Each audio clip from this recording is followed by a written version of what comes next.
ሰበር መረጃ ተሰምቷል። የኢትዮጵያ ኦርቶዶክስ ተዋሕዶ ቤተክርስቲያን ጠቅላይ ቤተ ክህነትም ስራ አስኪያጅነት ለ3 ዓመታት ያህል በብፁዕ አቡነ አብርሃም ሲመራ የቆየ ቢሆንም አሁን ግን በብፁዕ አቡነ ሳዊሮስ መተላለፉ ተሰምቷል። በጠቅላይ ቤተ ክህነትና በምልአተ ጉባኤም ከፍተኛ የሆነ ሹመትም ተከናውኗል። ይህም በተመለከተ ሰፋ ያለ መረጃ ይዘንላችሁ መተናል። እስከ ፕሮግራማችን ፍጻሜ አብራችሁ ቆዩ። በሌላ መረጃ ስናቀና በርካታ ዶክተሮች መታሰራቸው ተሰምቷል። ይህም በተመለከተ ሰፋ ያለ መረጃ ይዘንላችሁ መተናል። ወደ ሌላኛው መረጃችን ስናቀና ደግሞ የ9 ዓመት ህፃን ልጅ የገደሉት እናትና አባት በሞት ፍርድ መቀጣታቸው ተሰምቷል። ይሄንንም እናቀርብላችኋለን። በዚህ ሳምንት በሶሻል ሚዲያም ስሙ እየጠፋ ያለው ዕቅበተ እምነት ላይ የሚሰራው ፈለገ አትናቴዎስ ምላሽ ሰጥቷል። በወጣበት መረጃ ማለት እሱንም እናቀርብላችኋል። ውድ የተከበራችሁ ተመልካቾቻችን ዛሬም ሰፋ ያለ መረጃዎችን ይዘንላችሁ መተናል። በሀገር ውስጥም በውጭ ሀገር የምትገኙ ውድ ቤተሰቦቼ እንኳን ደህና መጣችሁ። ባላችሁበት ሰላማችሁን እየተመኘውን የዛሬን ፕሮግራማችንን ቪዲዮአችንን ላይክ በማድረግ ሰብስክራይብ ያላደረጋችሁ ሰብስክራይብ በማድረግ አብራችሁ እንድትቆዩ ጋበዝኳችሁ። የመንግዜም ወዳጃችሁ ሚኮነኝ መልካም ቆይታ ይሁንላችሁ። በመጀመሪያው መረጃችን ስንሸጋገር በርካታ ዶክተሮች መታሰራቸው ተሰምቷል። ይህን በተመለከተ ለአንድ ወራት ያህል ማለት ነው በርካታ ዶክተሮችም የስራ ማቆም አድማ በቲክቶክ በሶሻል ሚዲያ እያሰራጩ ስራ ማቆማቸው የሚታወቅ ነው። ይህን በተመለከተ በመንግስትም የስራ ማስታወቂያ እያወጣ ይገኛል። በርካታ ወደ 41 የሚጠጉ ዶክተሮችም አሁን መታሰራቸው ተሰምቷል ማለት ነው። እንግዲህ በተመለከተ ሰፋ ያለ መረጃ ይዘን መጥተናል። እስቲ መረጃ አዳምጠን እንምጣ። 47 የጤና ባለሙያዎች በቁጥጥር ስር መዋላቸው ተሰማ። የፌዴራል ፖሊስ ዛሬ ባወጣው መግለጫ ተጠርጣሪዎቹ የጤና ባለሙያዎች ያነሱትን የደመወዝና የጥቅማ ጥቅም ጥያቄ እንደ ሽፋን በመጠቀም ህገወጥ የስራ ማቆም አድማ በማድረግ ሌሎች ስራ እንዳያቆሙ ለአድማ በማነሳሳት የታካሚዎች ህይወት ለሞትና አደጋ እንዲጋለጥ በማድረግ ሁከትና ብጥብጥ በመፍጠር የተጠረጠሩ መሆናቸው ገልጿል። እንግዲህ እንደሰማችሁት ነው። ሁከትና ብጥብጥ በመፍጠር እንግዲህ ያለ አግባብ ስራ በማቆም 41 የጤና ባለሙያዎች ማለት ነው መታሰራቸው ተሰምቷል ማለት ነው። በዚህ ወር እንደምታስቡት የጥቅማ ጥቅምና የደሞዝን በተመለከተ በርካታ ዶክተሮች ሐሳባቸውን እየሰጡ የሚገኙ ቢሆንም አንዳንድ ዶክተሮች ግን ሁከትና ብጥብጥን በመፍጠር ያለ አግባብ ስራ በማስተጓጎል በሚል መታሰራቸው ተሰምቷል ማለት ነው። እንግዲህ ይሄ ነገር አግባብ ነው አግባብ አይደለም ኮሜንት ላይ ጻፉልኝ፣ ሐሳብ አስተያየታችሁን ጻፉልኝ። እኔ በተመለከተ ግን ምን ሐሳብ ተሰጡኛላችሁ ብትሉኝ በጣም በርካታ ስራ እየተሰራ ሐሳቦችን ብናመነጭ ጥሩ ነው ብዬ አስባለሁ። በተለይ ዶክተሮች እጅግ የተከበሩ ናቸው። በረጅም ዓመት በትምህርት አሳልፈዋል። አይኖ የደሞዝ ችግር የጥቅማ ጥቅም ችግሮች ሊኖሩ ይችላሉ። ግን በጣም በሚገርም ሁኔታ ነፍሰ ጡር ልትኖር ይችላለች። መኪና አደጋ ደርሶበት የሚመጣ አለ። በጣም ድንገተኛ አደጋ አለና በጣም ሰዎችን እናጣለን። እዚህ ጋር ለገንዘብና እዚህ ጋር ደግሞ ለደሞዝ ስንከራከር እዚህ ጋር ደግሞ በጣም ብዙ ህዝብ ደግሞ የሚሞትበትን ነገር እየፈጠረን ያለውና እየሰራን ነገሮችን ብንጠይቅ ጥሩ ነው ብዬ አስባለሁ። ኢትዮጵያንን ያሳዘነው ወንጀል ማለት ነው በሞት ፍርድ ተጠናቋል ማለት ነው። በድሬዳዋ ገንደ ቆሬ በሚባል ሰፈር ላይ ማለት ነው አንድ የ9 ዓመት በአምላክ የምትባል ሴት ልጅ እንጀራ አባቷና እናትየው እጅግ በሚያሰቅቅ ሁኔታ ተገድላ መሞቷ የሚታወቅ ነው። እንግዲህ ፍርድ ቤቱ ሁለቱንም የሞት ፍርድ መቅጣቱ ተሰጥቷል። እስቲ ይህን ታሪክ አዳምጣችሁት ነው። በጣም ያሳዝናል። ሰው እንዴት ይሄን ያህል ይከፋል? ያውም በገዛ ልጁ ያውም የ11 ዓመት ሕፃን ላይ። ነገሩ እንዲህ ነው። ከቀድሞ ባሏ ጋር የተፋታችው የዚህች ልጅ እናት ወይዘሮ ሃና በየነ የምትባለው የድሬዳዋ ከተማ ገንደቆሬ ሰፈር ነዋሪ ከሷ ጋር እየኖረ ባለው ሌላ ወንድ ከአብራኳ የወጣችውን የገዛ ሴት ልጇ ተገዳ መደፈሯን ስታውቅ እጮኛዋን በወንጀል እንዲቀጣ ማድረግ ሲገባት የ11 ዓመት ልጇ ላይ ፈርዳ መረጃ ለማድበስበስ በማሰብ ልጇ ላይ ጫና በመፍጠር በድብደባ አካላዊ ጉዳት ከማድረስ በተጨማሪ ከ5ኛ ክፍል የትምህርት ገበታና ከጎረቤቶቿ በመነጠል ከማንም ሰው ጋር ምንም አይነት ግንኙነት እንዳታደርግ በማድረግ ለብዙ ጊዜ ቤት ተዘግቶባትና ስራ ቦታ ድረስ ከስሯ ሳትነጥላት ብትንቀሳቀስም መረጃ ለመደበቅ በቂ ሆኖ ስላላገኘችው በመጨረሻ ከአብሯካ በወጣችው የገዛ ልጇ ላይ የሰራችው ተደጋጋሚ የአረመኔ ስራ ሳያንሳት እጮኛዋን ከወንጀል ለማትረፍ መረጃ ለማጥፋት ህዳር 1 ቀን 2015 ዓ.ም ከእጮኛዋ ጋር በመተባበር ቀጥቅጠው ሕፃን በአምላክ ግርማን ገደሏት። በወላጅ እናቷና እንጀራ አባቷ ህይወቷ ያለፈው ሕፃን በአምላክ ግርማ በጋዝ ጉዳይ ዛሬ ግንቦት 15 ቀን 2017 ዓ.ም የፌዴራል ከፍተኛ ፍርድ ቤት 4ኛ ወንጀል ችሎት የቅጣት ውሳኔ ሰጥቷል። ተከሳሾችም እናቷ ሃና በየነ እንዲሁም እንጀራ አባቷ ብሩክ በሞት እንዲቀጡ ተወስኗል። ፋስት መረጃ እንደዘገበው ላስት መረጃው ባወጣው መረጃ ማለት ነው እጅግ በሚያሳዝን ሁኔታ ማለት ነው የ9 እና ከ11 ዓመት ህፃን ልጅ ማለት ነው እጅግ በሚዘገንን ሁኔታ ቀጥቅጠው መግደላቸው ነው የሚታወቀው እንጀራ አባቷና እናቷ ማለት ነው። በጣም በሚያሳዝን ሁኔታ ልጅቷ በእንጀራ አባቷ በመደፈርም ጭምር እናት ጠበቃ ቆማ ለልጇ ጠበቃ ቆማ ፍርድ ቤት መገተር ሲገባት ጭራሽ ለእንጀራ አባቷ ወይም ለባሏ ተደርባ እቺ ልጅ ገርላላት ማለት ነው። በጣም በሚያሳዝን ሁኔታ በጣም ክፉ ጊዜ ላይ እንደደረስን ነው የሚያሳየው። እግዚአብሔር ደጉን ጊዜ ያምጣልን እንጂ በጣም ከፍቷል። አሁን ጨካኝ ዘመን ነው እና መንግስትም እንደዚህ አይነት ፍርዶችን እንደዚህ አይነት በጣም ደስ የሚሉ ነገሮችን ሲሰማ ደስ ይለናል።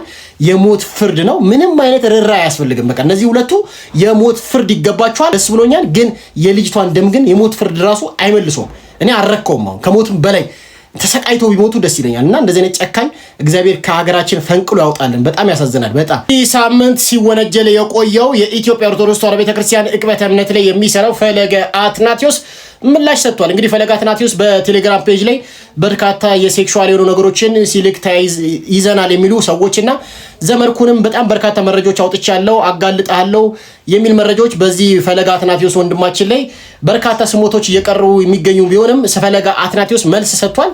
ይህም በተመለከተ ሲያዳምጠነው እንምጣ። ቅርብ ጊዜ የሆኑ ሰዎች ልከውልኝ አይቼ ነውና ቴሌግራም ላይ በጣም የብዙ ሴቶችን ህይወት ያበላሸ ሰው ነው ፈለገ አትናቴዎስ የሚሉ አካላት መጡ። በነገራችን ላይ እነዛ አካላት እነማን እንደሆኑ አውቃለሁኝ እኔና በጣም የሚገርመኝ ነገር ምንድነው መሰላችሁ? ከነርሱ ይልቅ ክርስቶስ እኔ ምን ያክል አብዝቶ እንደማረኝ ማለት ሰው የሰውን ኃጢአት ሳወራ ልክ የሚያስመስለው እርሱ ጻድቅ በቤቱ በጣሪያው ምንም ነውር የማይሰራ ምንም የማይበድል ፕሊስ ይሄን ያክል ራሳችሁን አታታሉ የተወዳጆች። ፈለገ አትናቴዎስ አመነዘረ። ከዚህ በኋላ እንደዚህ አይነት ድምጽ ከሰማችሁ በጌታ አንድ ተባባሩኝ እስቲ ኮሜንት ሴክሽን ላይ ፈለገ አትናቴዎስ አመነዘረ እሰይ፣ ፈለገ አትናቴዎስ ዘሙተ እሰይ፣ ፈለገ አትናቴዎስ ሰረቀ ምናምን እሰይ እሰይ። በቃ ሰዋት በህግ የሚያስጠይቅ በነገራችን ላይ በዚህ አጋጣሚ ለምሳሌ አላቅም እኔ ምን አይነት መንፈስ እንደሆነ አላቅም እና በዚህ አጋጣሚ ፈለገ አትናቴዎስ ለምሳሌ ፈለገ አትናቴዎስ በዚህ ወጥቶ በዚህ ገብቶ ምናምን የምትሉ ሰዎች የሰራባችሁ ወንጀል ካለ ያደረሰባችሁ ጉዳት ካለ ሀገሪቷ የህግ ሀገር ነች። ፈለገ አትናቴዎስ እዚህ አምባገነን የሆነ መንግስት አይደለም። ሁላችሁም አንድ ላይ ተሰልፋችሁ ሄዳችሁ አቅራቢያችሁ ባለ ፖሊስ ጣቢያ መክሰስ ትችላላችሁ። ትልቁ ነገር ምንድን መሰላችሁ? በሰራሁት በደል እየተኮፈስኩ አይደለም። በነገራችን ላይ በሰራሁት ስህተት እኔ እሰይ እንኳን እያልኩ አይደለም። ቆየሁ እኔ ከክርስቶስ ጋር ተነጋግሬ ከጨረስኩት።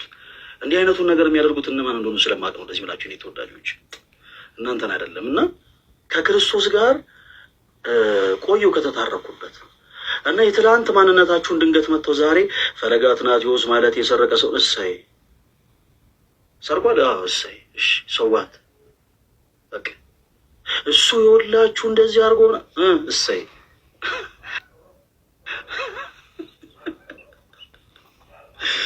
ኪት ነው መጣልኝ። በጣም የሚገርም መልስ እኮ ነው ይመልስ እሰይ በቃ እሰይ አመነዘረ እሰይ።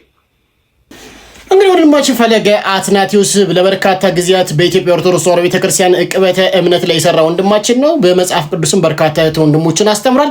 አሁን የወጣው መረጃ በዘመርኩንና በተለያዩ የፕሮቴስታንት እምነት ተከታዮች አዳዲስ መረጃዎች እየወጡ ይገኛሉ። ፈለገ አትናቴዎስ አመነዘረ፣ ፈለገ አትናቴዎስ ሰርቋል የሚሉ በርካታ መረጃዎች ወጥተዋል። ለፈለገ አትናቴዎስም በትናንትናው ምሽት ላይቭ ላይ ደግሞ የመለሰው መልስ እሰይ ካመነዘርኩም እሰይ ንስሐ የገባሁበት ነገር ነውና እባካችሁ መልሳችሁ የሰውን ውድቀት አትመኙ። የኔ ስለምበልጣችሁ ብቻ የኔን ውድቀት የምትመኙ ሁላ እሰይ የሚል መልስ ሰጥቷል። እናንተስ ምን ሐሳብ አላችሁ? ኮሜንት ላይ ሐሳባችሁ ስጡኝ። ፈለገ አትናቴዎስ የመለሰውን መልስ አይታችሁ ሐሳባችሁ ስጡ። እኔ ማንም ላይ አልፈርድም። ወደ ሌላኛው መረጃችን ስናቀና ደግሞ የኢትዮጵያ ኦርቶዶክስ ተዋሕዶ ቤተክርስቲያን ጠቅላይ ቤተ ክህነት ስራ አስኪያጅ ለ3 ዓመታት ያህል በብፁዕ አቡነ አብርሃም ሲመራ የቆየ ቢሆንም አሁን በዛሬ ምልዓተ ጉባኤ ደግሞ ብፁዕ አቡነ ሳዊሮስ ማለት ነው የጠቅላይ ቤተ ክህነት ስራ አስኪያጅ ሆኖ ተሾሟል። የአዲስ አበባ ሀገረ ስብከት ሊቀ ጳጳስ ደግሞ እና የብፁዕ አቡነ ሕርያቆስ ደግሞ የተሰጣቸው ሹመት አለ። እሱን አዳምጠን እንምጣ። ሰበር ዜና። ብፁዕ አቡነ ሳዊሮስ የጠቅላይ ቤተ ክህነት ዋና ስራ አስኪያጅ ሆነው ተሾሙ። ብፁዕ አቡነ ዲዮስቆሮስ ደግሞ የቅዱስ ሲኖዶስ ዋና ጸሐፊ ሊቀ ጳጳስ ሆነው ተሾመዋል ማለት ነው። እንግዲህ እንደሚታወቀው በ3 ዓመት ብፁዕ አቡነ አብርሃም የጠቅላይ ቤተ ክህነት ዋና ስራ አስኪያጅ ሆነው ሲመሩ መቆየታቸው የሚታወስ ነው። ይህንን ተከትሎ ደግሞ የሥራ ዘመናቸውን በመጨረሳቸው በእሳቸው ምትክ ብፁዕ አቡነ ሳዊሮስ የጠቅላይ ቤተ ክህነት ዋና ስራ አስኪያጅ ሊቀ ጳጳስ እንዲሁም ደግሞ በብፁዕ አቡነ ጴጥሮስ ቦታ ደግሞ ብፁዕ አቡነ ዲዮስቆሮስ የቅዱስ ሲኖዶስ ዋና ጸሐፊ ሊቀ ጳጳስ ሆነው በዛሬው ዕለት በቅዱስ ሲኖዶስ ምልዓተ ጉባኤ ተሾመዋል። አያይዘውም ደግሞ በርካታ ብፁዓን አበው ሊቃነ ጳጳሳት የተለያየ ቦታ ዝውውር ሲደረግላቸው አዲስ አበባ ሀገረ ስብከትን ሲመሩ የነበሩት ብፁዕ አቡነ ሄኖክ በደቡብ አፍሪካ ሀገረ ስብከት የደቡብ አፍሪካ ሀገረ ስብከት ሊቀ ጳጳስ ሆነው እንዲመሩና የደቡብ አፍሪካ ሀገረ ስብከት ሊቀ ጳጳስ የነበሩት ደግሞ ብፁዕ አቡነ ሕርያቆስ የአዲስ አበባ ሀገረ ስብከት ሊቀ ጳጳስ ሆነው በዛሬው ዕለት በቅዱስ ሲኖዶስ ምልዓተ ጉባኤ ሹመት መሰጠቱ ታውቋል ማለት ነው። መረጃው ለብዙዎች እንዲደርስ ኮፒ ሊንክና ሼር አድርጉት። እንግዲህ እንደሰማችሁት ነው ውድ የተከበራችሁ ተመልካቾቻችን፣ የኢትዮጵያ ኦርቶዶክስ ተዋሕዶ ቤተክርስቲያን ጠቅላይ ቤተ ክህነት ስራ አስኪያጅ ብፁዕ አቡነ ሳዊሮስ ይዟል። እንግዲህ ብፁዕ አቡነ ሳዊሮስ ስማቸው በተለያዩ ነገሮች ሲነሳ ታውቃላችሁ። በተለይ በሻሸመኔው የዛን ጥቁር የለበስንበት ወቅት በጣም ስማቸው ይነሳል በክፋት። እንግዲህ እኔ ምንም ልል አልችልም። እግዚአብሔር ሁሌም ደጉን ጊዜ ያምጣ ነው የምንለው። ሁሉም እግዚአብሔር በዙፋኑ ቤተክርስቲያናችንን ይጠብቅ። ነው መረጃችን ስንሸጋገር ሀገራችን ኢትዮጵያ 62.5 ቢሊዮን ዶላር ዕዳ እንዳለባት ተሰምቷል። እንግዲህ አንድ ሰው በነፍስ ወከፍ ማለት ነው አንድ ሰው ይሄን ዕዳ ለመመለስ በኢትዮጵያ ውስጥ 64,000 ብር መክፈል አለበት ማለት ነው። እስቲ ይሄን መረጃ አዳምጠን እንምጣ። የኢትዮጵያ መንግስት ዕዳ 62.5 ቢሊዮን ዶላር መድረሱ ተገለጸ። የኢትዮጵያ ኢኮኖሚ ማህበር ትላንት ባወጣው ሪፖርት ኢትዮጵያ በአንድ ወቅት ከዓለም ፈጣን ኢኮኖሚ ካስመዘገቡ ሀገራት ተርታ ተሰልፋ ነበር ካለ በኋላም ካለፈው 10 ዓመት ወዲህ እድገቷ ማሽቆልቆሉን አስታውቋል። ማህበሩ በሪፖርቱ እየጨመረ የመጣው የዋጋ ንረት የዜጎቿን ኑሮ ስጋት ውስጥ መክተቱን አስረድቶ ከዚህ መውጫ ያላቸውን ምክረ ሐሳቦችም ለግሰዋል። አገሪቱ ከፍተኛ የብድር ጫና ውስጥ መግባቷንና ለውጭ ገበያ የሚገኘው ገንዘብና መንግስት የሚሰበስበው ገቢ ለዕዳ መክፈያ እየዋለ መሆኑንም አስረድተዋል። ለወቅታዊ አዳዲስ መረጃዎች እንግዲህ እንደሰማችሁት ነው ኢትዮጵያ 62.5 ቢሊዮን ዶላር ማለት ነው ዕዳ እንዳለበት ታውቃል። እንግዲህ በነፍስ ወከፍ አንድ ሰው መክፈል ያለበት 64,000 ብር ማለት ነው። ይሄን ዕዳ ለመጨረስ የኢትዮጵያ ሕዝብ ጠቅላላ አንድ ሰው 64,000 ብር መክፈል አለበት የሚል መረጃዎች እየሰማሁ እገኛለሁ ማለት ነው። እንግዲህ በርካታ የሚገቡ ገቢዎችንም መንግስት ለዕዳውን ለመክፈል እያደረገ መሆኑ ተሰምቷል። እንግዲህ ከዕዳ እግዚአብሔር ያወጣን። እስቲ መቼም ከዕዳ አንወጣም። ያው አፍሪካ ሀገር ውስጥ ነው ያለነው። እግዚአብሔር ደጉን ጊዜ ያምጣና ሰላሙን ጊዜ አምጥቶ ከዕዳ ወተን እኛም ሀገራችንም ጠግባ የምናይበት ሰላም በሰላም ሆና የምናይበት ጊዜ ያምጣልን። እንግዲህ ከብዷል።